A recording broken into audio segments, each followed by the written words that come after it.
that she has heard that clapping and whistling is a form of worship. And about birthdays, can we celebrate? Quranic verse which just say that clapping and whistling is a form of worship. So but natural, in our worship, we cannot clap, we cannot whistle. But what about normal clapping? There are differences of opinions between ulamas.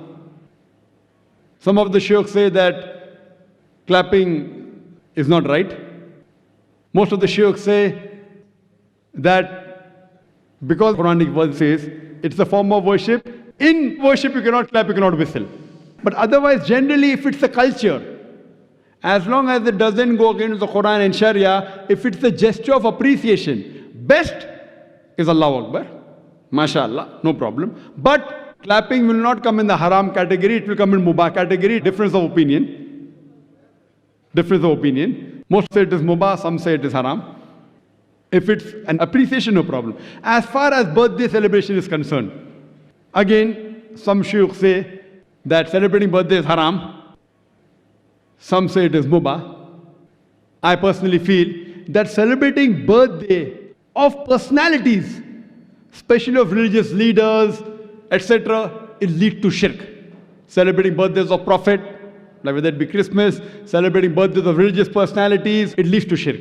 But celebrating birthday per se, it can be called as makruh, because there's no hadith which says that do not celebrate birthdays. I don't know any hadith. But does say that do not imitate the kuffar. So therefore, celebrating birthdays of religious personalities, I feel it leads to shirk.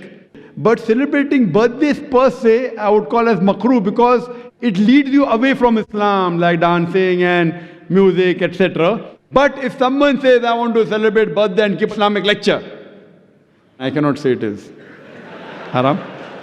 So how you celebrate birthday depends. Some of the scholars say that birthday is haram. Some scholars say that celebrating in the haram way is haram. I personally feel celebrating birthdays of religious personalities or famous personalities and anniversary, etc. is totally haram. It leads to shirk. But celebrating otherwise, Muslims, I say, should not celebrate in our school. It's the rule of the school, not of the Sharia, that you should not celebrate birthday. So I can put any rule in my school, being the chairman of the school, which is not against Quran Sunnah. So in my school, the rule is no children should celebrate birthday. But if you ask me as a fatwa in Islam, it is preferable not to do it. It leads you away from Allah and His Rasul. But birthday per se, I don't know if any hadith or Quranic verse which says it is haram. So depending upon which scholar do you take the view of. Hope that answers the question, sister.